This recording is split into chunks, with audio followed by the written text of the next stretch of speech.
Let's do it. We have to talk about number 2 versus number 3. Kansas City Current hosting North Carolina Courage at Children's Mercy Park in Kansas City, 8:30 p.m. Eastern kickoff. This one is going to be found on Paramount Plus and Twitch for the international viewers.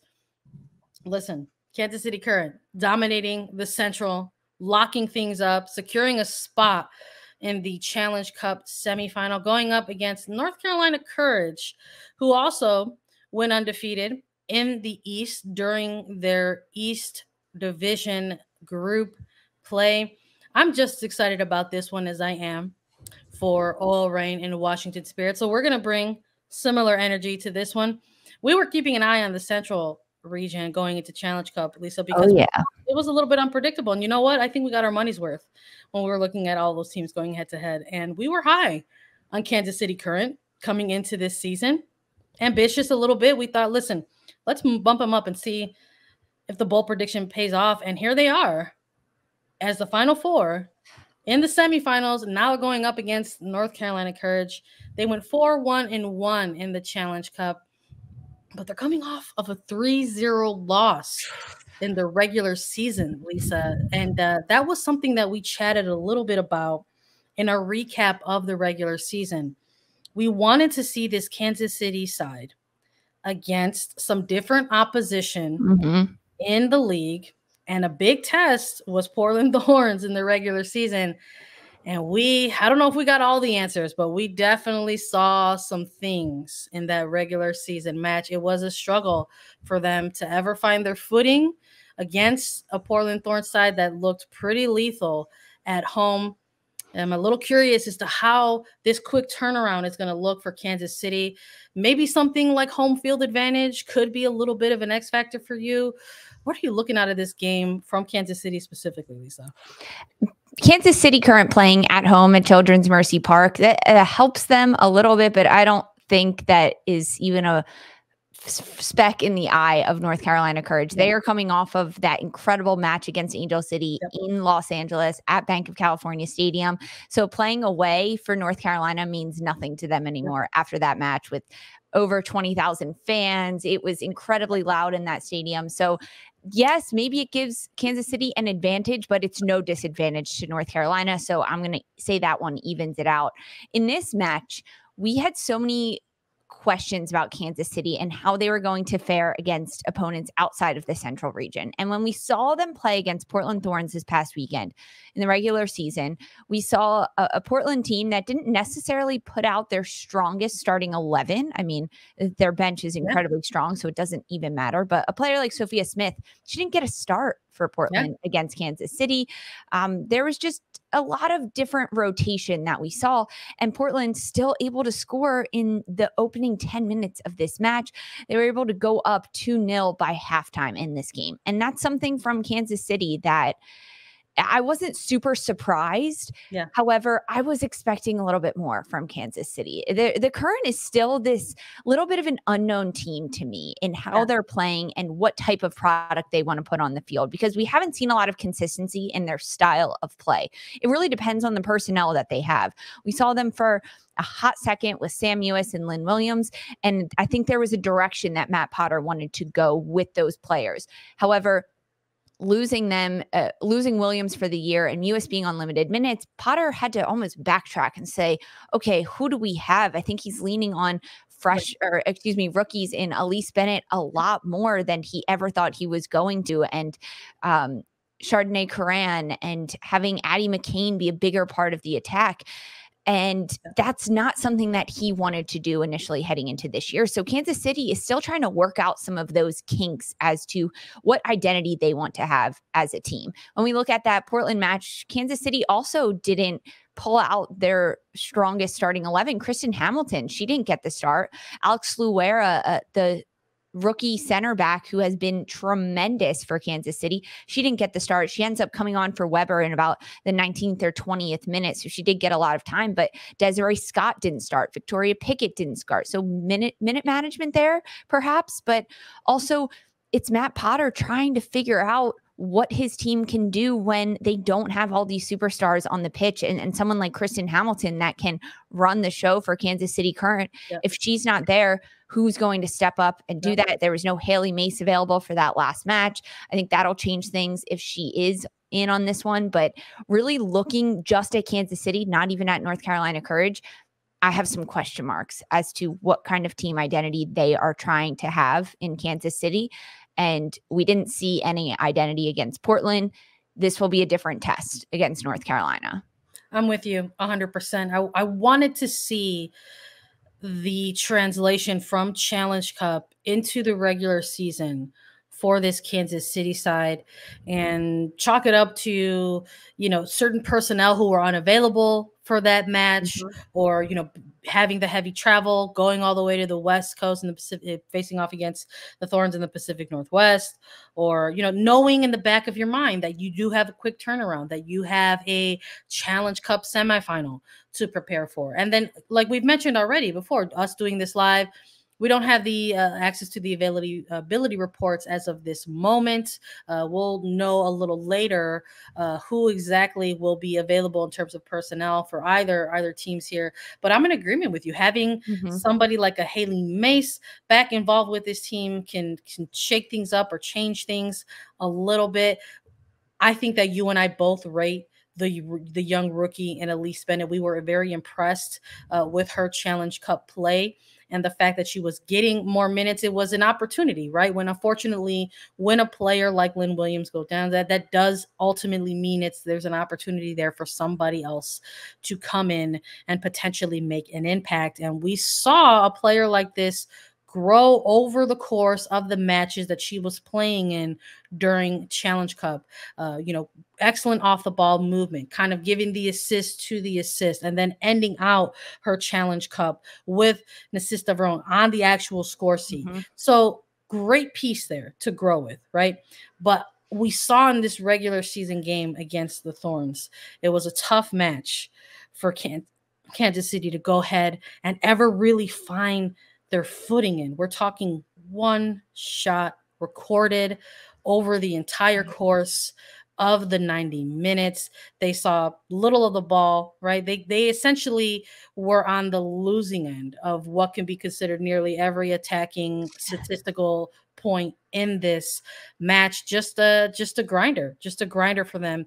And they ended up walking away with the loss in this one. Now, maybe this is a transitional moment for us to talk a little bit about the opposition that they're going up against. And before I do that, my final piece on Kansas City is that perhaps the fact that this is a knockout type of match, there's going to be a little bit of a different energy from this team to go up against a team like North Carolina Courage. This is a potentially one and done type of match. The next one you would have after this would be for a Challenge Cup title. And I'm not going to sit here and act like the idea of hosting a cup final for the first time for Kansas City Current at Children's Mercy Park isn't going to come with some type of X factor or extra motivation for that. On the other side, you could say maybe there's going to be a little bit of added pressure, but I have to imagine that this is something that could potentially benefit them, if in the very least something mentally to help give them that advantage.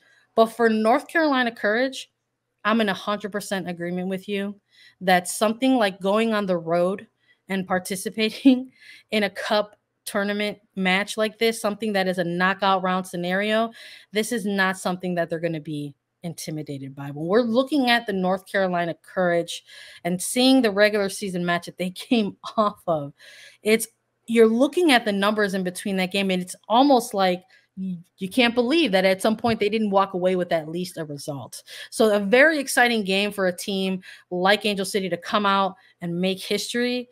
But during the actual soccer that was being played in this match, you saw North Carolina Courage gunning. They were going and going. We thought for a second that they were going to play spoiler. So I am not in the least bit concerned, thinking that North Carolina Courage are going to be intimidated by having to play a knockout game on the road in Kansas City. I think the personnel that they have on their roster are filled with a really good mix of veteran players who have experience in these type of situations, alongside folding in some newer faces. They have found themselves in this scenario before. And I just think that there's enough there for them to go on the road and get the job done, especially when you have players who are new to this mix. They want to impress. They want to sort of make that impact and contribute to this sort of winning culture that has become common in North Carolina. So whether it's an Abby Urseg, who's captaining the team in the center back position, to somebody new like a Caroline, their new Brazilian international, they're going to want to go out there and compete. Exactly. I'm excited for this matchup as well. Me too, exactly. And as we discussed, it's not really a matter of location for North Carolina. One thing I mentioned about Kansas City Current is that they're still looking for that soccer identity as to what type of team they are going to be week in and week out in the NWSL. That is a question that has been answered by Sean Nahas and North Carolina Courage. They are not in a rebuild. They are a powerful team. They can run the box midfield despite losing a lot of their attacking forward power. They have found the answers, and other players have stepped up in order to score and be really lethal in that attack. Dabinia has found herself in those great situations. Jaylene Daniels has also found herself in really good attacking moments.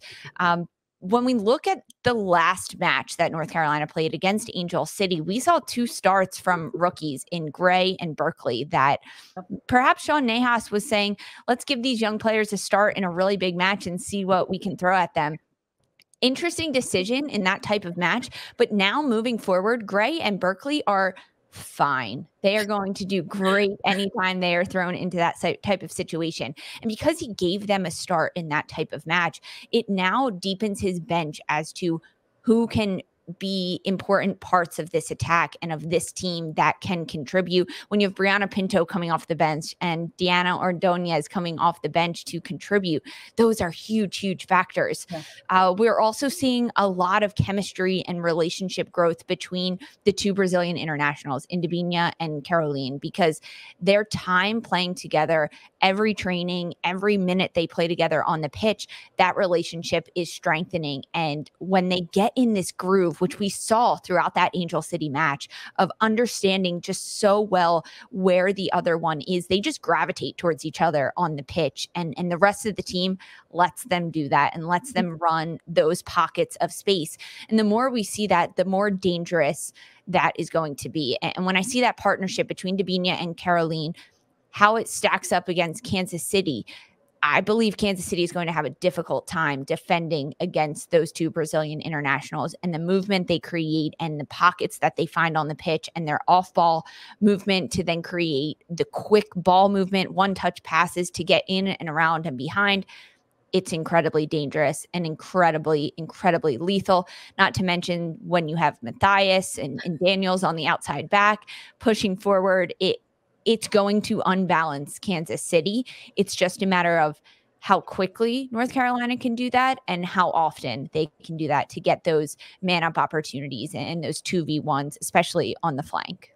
Oh, I'm with you 100%. That is the area in which I'm going to be keeping an eye on when it comes to this match. I'm going to be keeping my eyes out wide. I'm going to be keeping my eyes out up on the flank, who's attacking there. And again, availability reports are going to come into play. We've seen a little bit of interchange here. We've seen differences in personnel utilized from Sean Nahas across some of these group stage matches already, and obviously in the regular season fixture against Angel City, having to utilize different players as well. Both Pickett, Carson, and Kiki navigating some things right now. Players that we did see unavailable at one point, we will see if they're available for this semifinal. I hopped into North Carolina Courage and their media availability.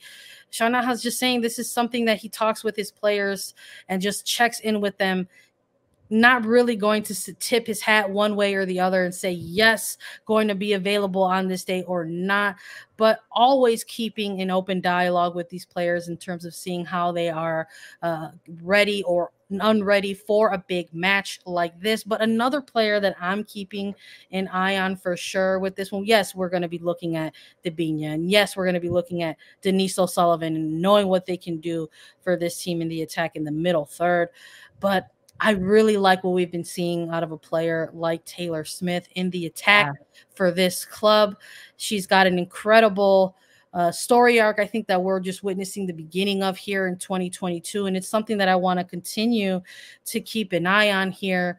And she's someone who has been involved in the attack, has recorded goals for this team as well, and has the ability to both play out wide and directly through the middle when she's on the ball in the box, causing some chaos. So this is a player that I'm going to be keeping an eye on, but I think you're right on the money, Lisa. We're going to have to take a look at how some of these individual battles will shake out along the flanks here. And I'm sure Kansas City is maybe taking a look at how they can prevent or isolate or frustrate as well, because once you allow any type of space for this North Carolina Courage team to exploit, they can almost kind of attack you in waves, and it just sort of feels a little bit relentless, and all of a sudden you can maybe kind of feel like you're bending and bending and bending until you ultimately break, and that is a tough spot to find yourself in. So we'll see how this shakes out. Lisa, I have to ask you, who are you picking in this one and why? This was a tough decision as well, based on everything that we went through and not knowing availability reports at the time of this recording and at the time we're going live. I'm going to go with North Carolina Courage. I think they have proven themselves throughout this Challenge Cup and the tests that Kansas City faced against Portland, playing a team outside of their region. They fell short. They didn't stand up to the task of the competition in the NWSL broader outside of the central region. Whereas North Carolina, they came into the Challenge Cup, they shocked people with their ability to perform in the attacking end, score goals, not concede a lot of goals. I have North Carolina winning this match. Sandra, Kansas City or the Courage, who you got? Listen, Midwest is best, and I'm here for it forever. But I gotta go with North Carolina Courage. I am with you, Lisa. We're going 2 for 2 here. I am just very impressed with the personnel across this roster. Sean Nahas and the level of buy-in from the jump from his team and what they've been presenting on the pitch for audiences to see. It's very refreshing to sort of see the players come out for North Carolina Courage, knowing the type of tough year that they had in 2021, and see them going out there and playing the type of soccer that they're playing in 2022. Yeah. And I hope that they find success, continued success in 2022. And because of all of what we've been seeing from them so far, I am also going with North Carolina Courage in this one. And I would love to see this one also taken care of in regulation. Me too. I'm going to say this one's going to end 2-0 in this one. I'm going a clean sheet as well. We'll see what happens. I know we're going to talk about it once it concludes, but 2 for 2. We'll see if we're both right, Lisa, come the recap on this one. A reminder for everyone, we're going to have a live pregame show on May 7th for the NWSL Challenge Cup Final, 12:30 to 1 p.m. Eastern.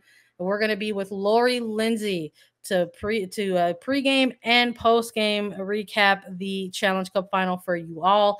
Thank you all for joining us today on the preview of the Challenge Cup Semifinal. Thank you so much for listening to Attacking Third, as always.